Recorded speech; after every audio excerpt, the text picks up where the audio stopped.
Terra Sem Lei, a série de reportagens da RIC TV Record que esmiuçou o conflito que explodiu entre agricultores e indígenas na região oeste do Paraná, bem na fronteira com o Paraguai.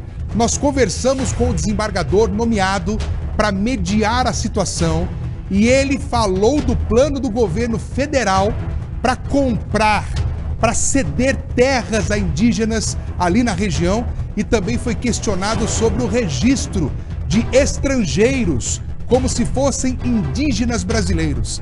É muito grave.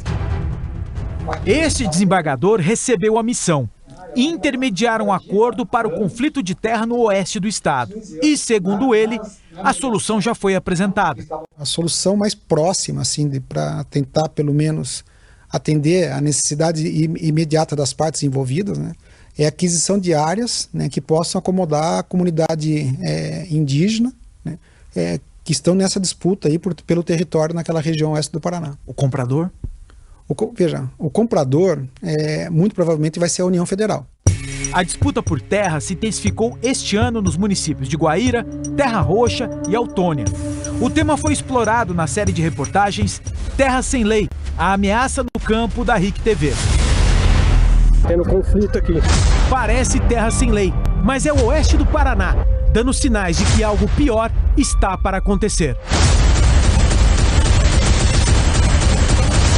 Mostramos como paraguaios entram no Brasil em busca de reconhecimento indígena. A FUNAIS pede o documento, ponto de partida para que estrangeiros se tornem indígenas brasileiros. As aldeias formadas na região são todas em propriedades rurais invadidas. Sindicatos rurais contabilizam 24 invasões. Numa das mais recentes, este agricultor relatou ter apanhado até ficar com as costas em carne viva. A minha já tinha me matado.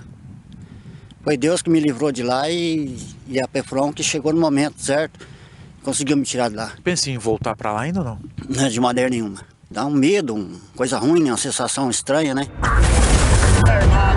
Volta pra trás! O conflito se intensificou com a publicação de um decreto da FUNAI. Nele, existe a previsão da criação de uma reserva indígena dentro dos 3 municípios.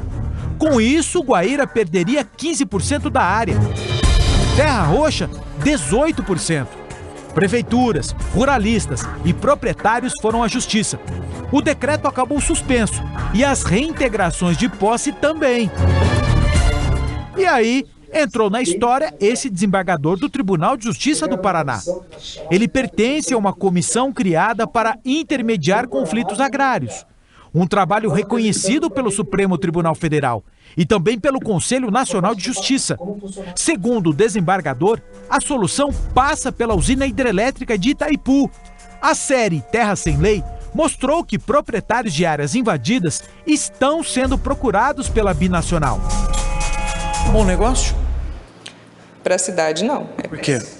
Porque quando você tem uma aldeia de fato homologada numa cidade, você impede o crescimento dela de várias formas, né? Você não vai conseguir fazer uma estrada, uma rodovia, uma indústria. A cidade tem uma desvalorização imobiliária hoje muito grande, né? Guaíra sempre teve um preço imobiliário muito bom. De repente, parou tudo, né? E hoje você vê propriedades à venda, você anda na cidade toda, só vê placa de venda, né? E não vendem. A Itaipu é ré num processo de indenização às comunidades indígenas Guarani. A construção da usina, lá na década de 1970, provocou o deslocamento de tribos inteiras.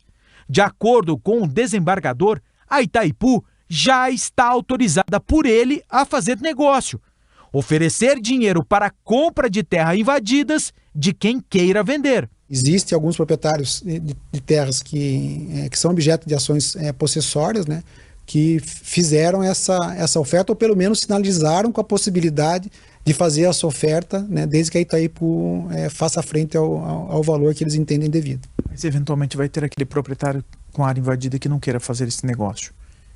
Como intermediar isso?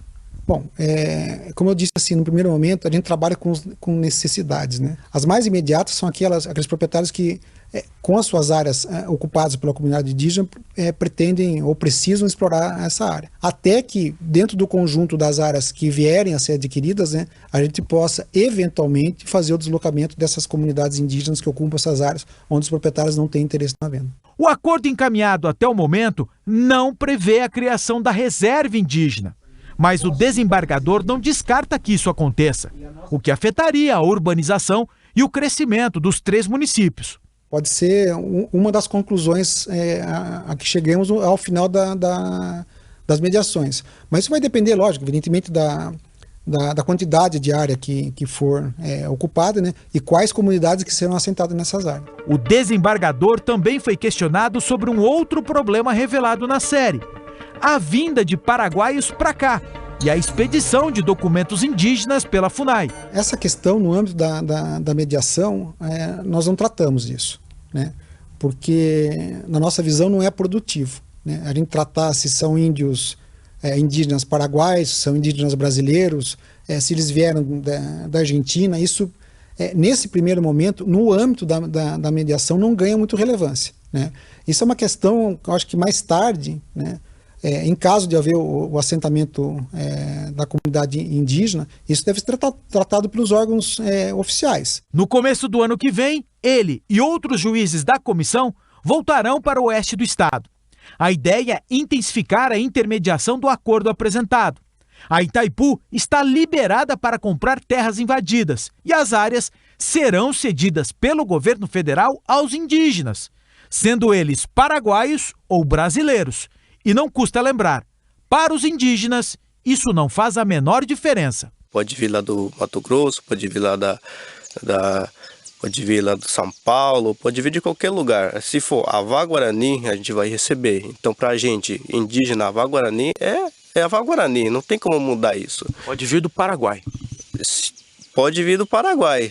Avá Guarani a gente vai receber. As pessoas que chamam povos originários de invasores tem que estudar um pouquinho mais, tem que saber historicamente como que foi a descoberta do Brasil e aí eles tirarem a conclusão de quem é invasor, né? Quando os portugueses e os espanhóis chegaram, eles vieram e eles assinaram a carta, eles deram um documento para cada um. Quem era o real proprietário? Cadê a assinatura do povo Avá-Guarani cedendo o terro para o português? Enquanto não haver regularização de território, vai ter esse não. Se eu entrar no poder, a gente vai colocar esses indígenas para correr. Se eu for eleito, eu vou fazer isso. Se eu for eleito, eu vou fazer aquilo. Então, na minha concepção, isso é um jogo político. A gente procura um diálogo... um diálogo mais pacífico, né, poder resolver, de tentar uma melhoria para a comunidade e poder viver tranquilo.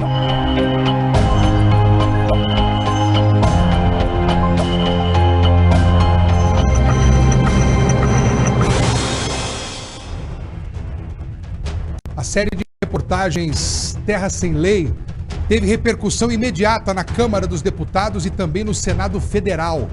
Parlamentares paranaenses cobraram as autoridades responsáveis para que investiguem as denúncias.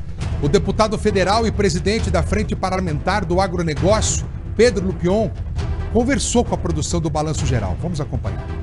Nós estamos entrando com um projeto de lei para rever essas concessões. Fizemos um pedido de informações para o CNJ, para o Supremo Tribunal Federal e também para o Ministério da Justiça e FUNAI, questionando essas questões. Fizemos também um pedido de providências pela Comissão de Agricultura e eu protocolei na Comissão de Constituição e Justiça para que a gente possa acompanhar essas situações e não permitir que isso aconteça mais.